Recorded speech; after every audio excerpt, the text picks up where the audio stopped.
a chance for everybody to sit down and chill out. Got my cats already interested. Like normal, Blue's coming down here and rubbing up against my legs. Probably won't be long until Flappy comes and joins me. How you doing in there? You?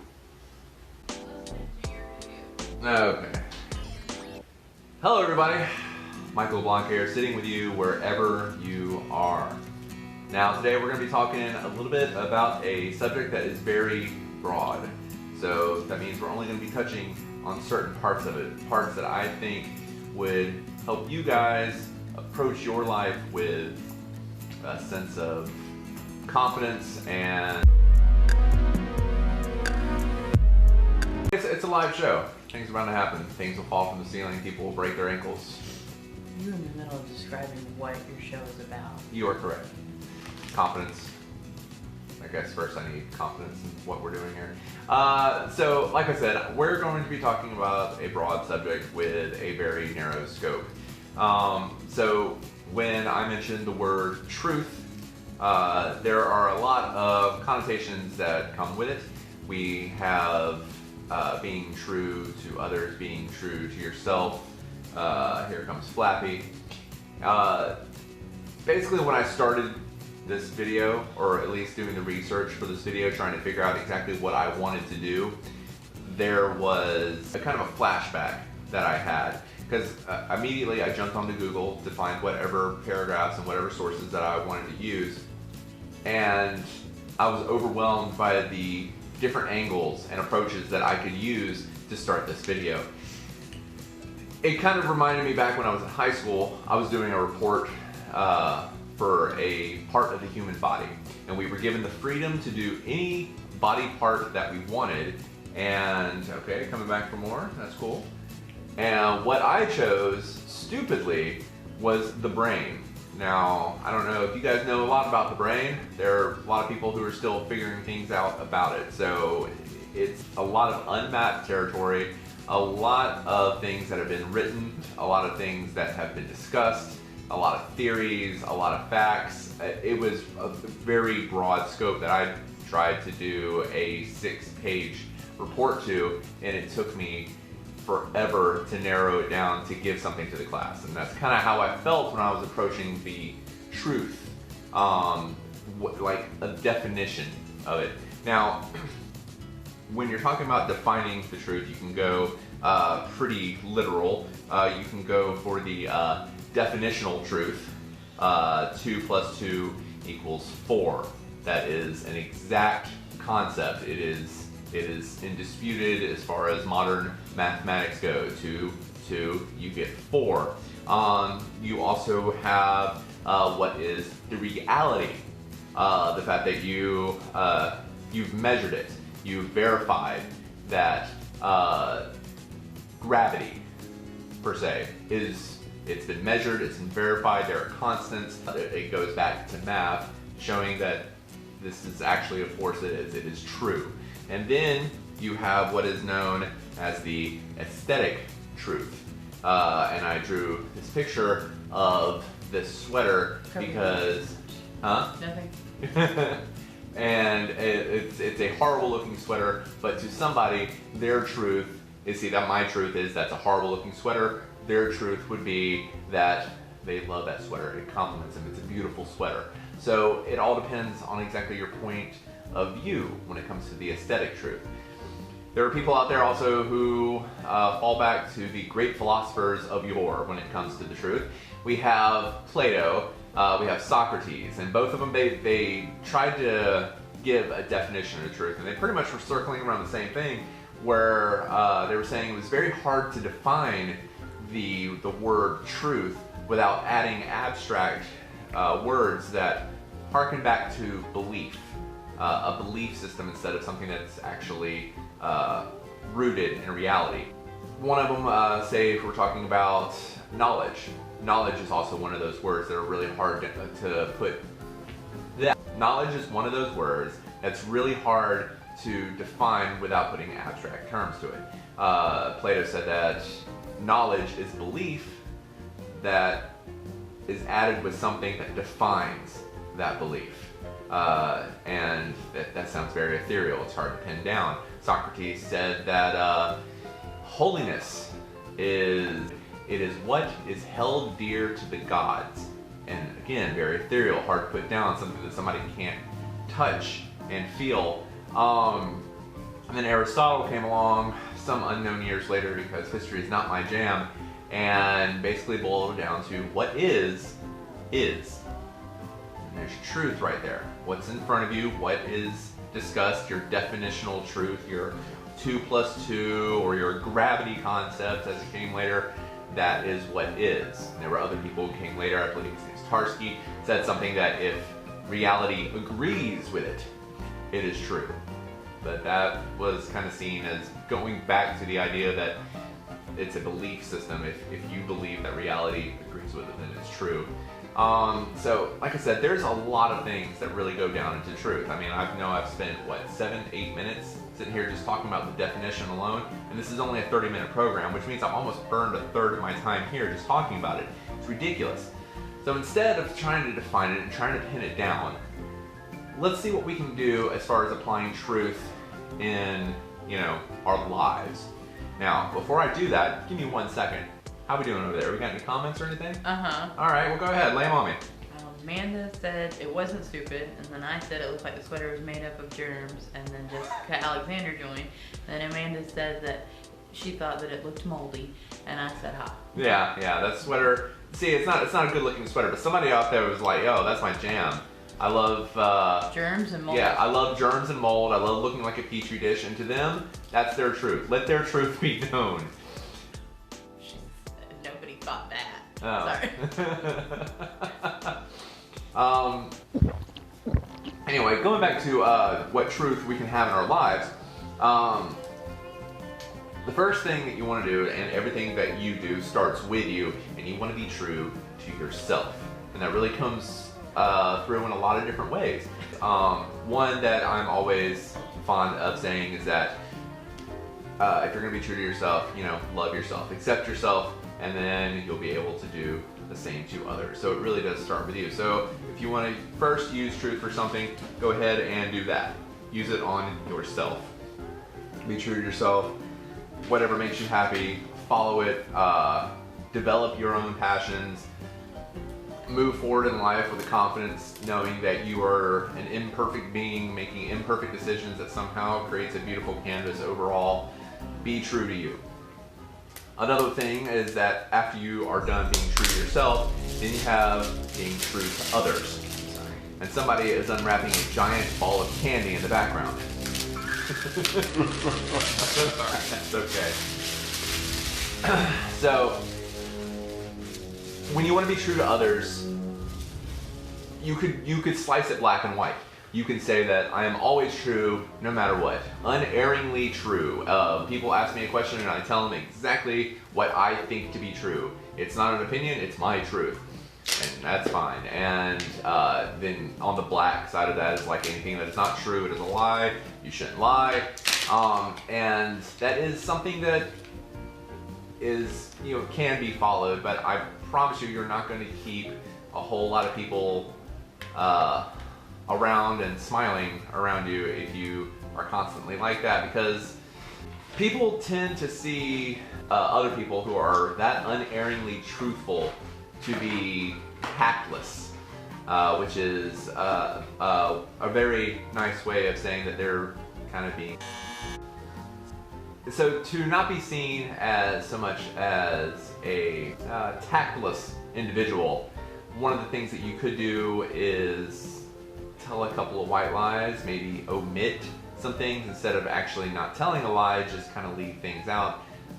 Such as, if a friend comes up to you and wants life advice, this really has to play on your own conscience at this point. You know that individual. You know if that individual is going to be able to take a hard truth, or if you're going to have to sit there and go, well, maybe it's not the best decision. Play to your own conscience, really.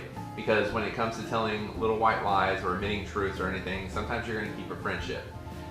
But if things get down to it and it's a serious thing, like you really believe that, say that your friend is in danger, or that they're making a decision that is going to tarnish their appearance to the outside world, and you feel like they're going to come into some kind of snafu that you think that you can help them avoid, and by all means, be blunt, be truthful,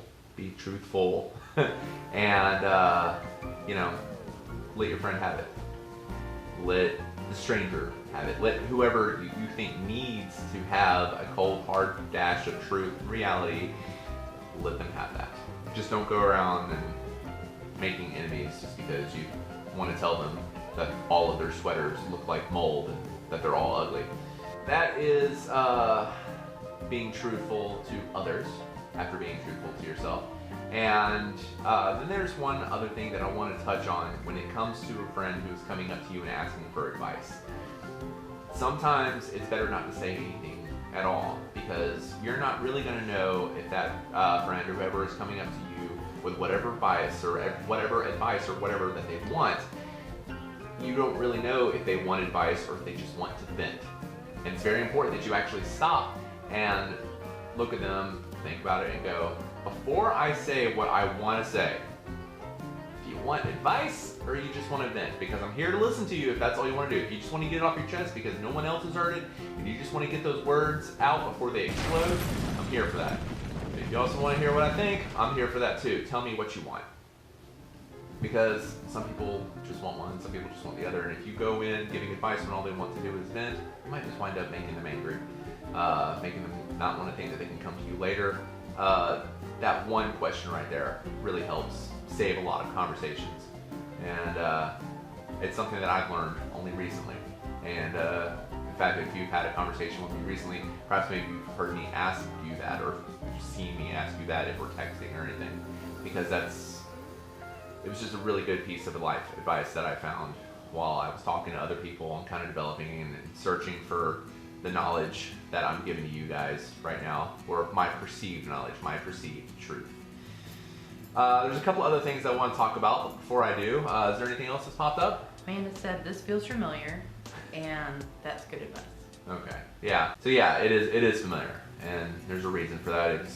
You were talking to me around the same time that I was looking up for all of this. All right, so it's almost time to our non-structured part of the show, which I want to really thank you guys for coming along and sitting with me and talking, having me talk at you. And thank you for the couple of people who have waved and joined in. I really appreciate it. If you guys like what I'm doing and you think that somebody else could use this kind of candid conversation and maybe some advice thrown their way, by all means, please share this video whenever you get a chance, because I mean, I want to talk to people. I want to have large, unbridled conversations. I want to have so many people popping up on the stream asking for questions that my producer has to sit there and like throw a dart at the screen. Do not throw a dart at the screen to try to find a person for me to answer. I just want to throw a dart at the screen. Don't do it.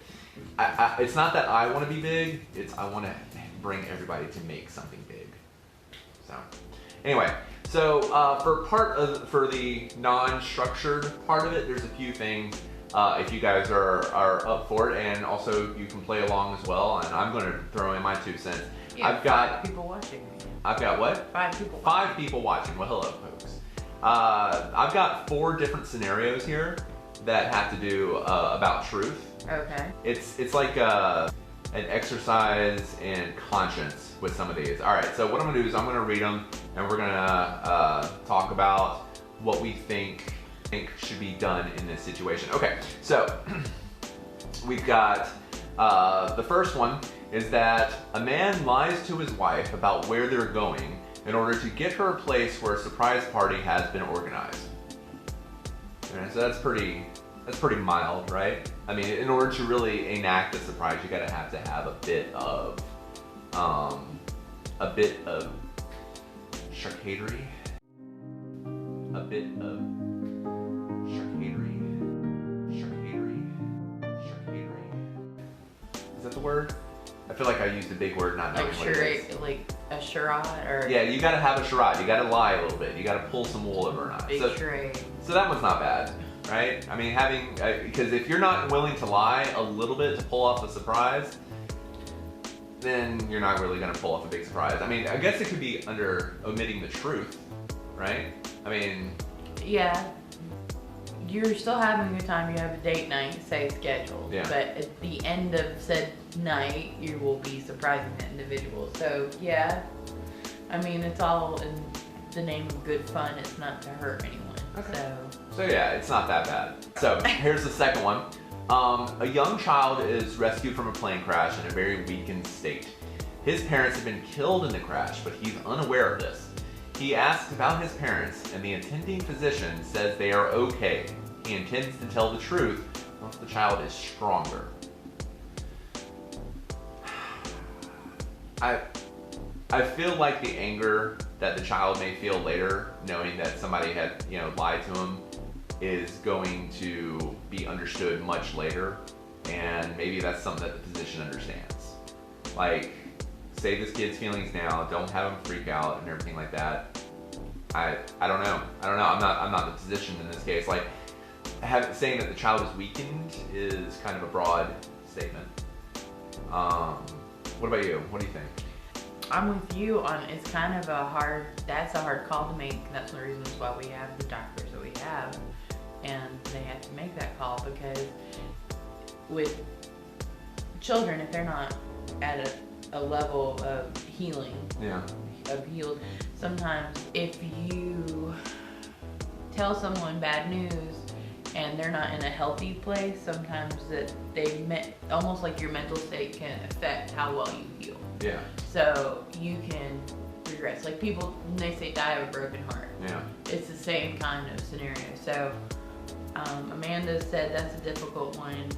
You want to make sure that child is okay. Okay. And I can only hope that that doctor, if he has to make a lot of those decisions, has somebody himself to talk to, because that's something, those kind of feelings right there you don't want to hold on to. All right, let's go through these other two real quickly, because there's one last thing I want to talk about briefly. Amanda agrees with me, and Jessica says it's a difficult situation. It is a very difficult situation. These other two are not less difficult. Your father suffers from severe dementia and is in a nursing home. When it is time for you to leave, he becomes extremely agitated and often has to be restrained. On the occasions when you said you'll be back tomorrow, he's quite peaceful about your leaving. You tell him now you tell him every time that you leave you'll be back tomorrow, knowing that in a very short time you will leave and forgotten what you've said. That's gonna hurt. I think that's gonna hurt you more than anybody else. Like that's a lie that you know that you're telling. You're not really being truthful to yourself. You're not being truthful to them. But it's either that or this dementia and Alzheimer's, the short-term memory is what usually goes first. Yeah. So typically they remember things on a longer scale and not a shorter one. And so it's gonna suck. You're gonna hate saying that every time, but at least you know that when you're leaving, that he's peaceful, and when he sees you again, he's gonna be more about the fact that you've come back and less about the fact that you had to leave last time. That's more like you said, it's a self-guilt thing. Yeah. You can talk to a lot of people about that, because there's quite a few. Yeah. There's a lot of people out there who've had to deal with that same emotion. It turns into like an emotional baggage kind of thing. It really does. And it's a personal debate, internal war that's going on with yourself on telling the person who you love dearly and respect greatly, just so that they will be okay with you leaving and not distraught. And actually, at the end of this, once I finally do post this up, I'm going to try to find some support groups out there for people who probably have gone through this. That's a good point. And put a link on there, because I know that this is not the only. This is not a abnormal situation. A lot of people going through this. And if you happen to be going through this right now, know that there are people out there who are willing to talk with you who have gone through the same thing, or are going through the same thing. It's always good to hear somebody else's views. All right, last one. A woman's husband has been drowned in a car accident when the car plunged off a bridge into a body of water. It's clear from the physical evidence that he desperately tried to get out of the car, and he died a dreadful death. At the hospital where his body was brought, his wife asked the physician and the attendants what kind of death her husband suffered, and he replied, he died immediately from the impact of the crash and did not suffer. I've got no problem with that. Yeah, and that you don't really. You don't need to hear. Well, you don't really know. I mean, that's a perception. They believe that that's what happened. Well, yeah, or even if the doctor, at this point, I think that the doctor knew that like there was like struggle, but well, I mean, yeah, that's what I'm saying. Like, you don't know. Yeah. Well, still, like, if you see evidence of, if the doctor saw evidence of struggle and chose to tell the wife that there was no struggle, chances are that the wife's not going to go digging into it and going, oh, I knew he must have suffered. I need to find this out. Peace of mind. So telling the truth is not the all-encompassing good that it would be. In fact, if these people right here, if they had told the truth, they probably would have been seen as callous, cold, and 100% honesty all the time is not always the best. It's not always the best thing. All right, guys, that pretty much is the show. Thanks for the people who talked with me, Amanda, Jessica. I'll take a look at you guys later. If I didn't say thank you, anybody who did happen to stop by, seriously, thank you for joining me. Christina, somebody, and Dana Kinsley. Dana Kinsley? That sounds familiar. Kinsley. All right, so Kinsey, yeah, there she goes. Amanda helped me out. Thank you, Amanda. I appreciate that. I have a small little challenge. On the last video that I put out a month ago, I was saying for you guys to get a journal. If you don't want a journal, that's fine, but I would like it if you guys, experienced this with me. And one of the things that I've done, especially leading up to this on Facebook, and on Twitter, I put truths about me, and some of them were kind of hard. Yesterday there was one that was about some abuse that I had suffered early on in my childhood, and it was really hard for me to type that, but I felt like I needed to get it off my chest. Holding on to it, just keeping it to myself wasn't doing me any good. And so that was the truth that I put out. So I'm putting out to you guys that if you want to put any truths out yourself, you can put them out there as watered down as you want to. If you don't want to name names, if you don't want to do anything, just whatever, but get it off your chest. Put it either in your own personal journal and send me a message with this in it, or put it up on Facebook with this in it. But with these hashtags right here, either Sitting with Michael or My Truth Be Known. It's supposed to be known. I don't know what it is. Let's just imagine that there's a B right there, B-E, My Truth Be Known, with a hashtag. In fact, you know what? We can do that right here. Let's see.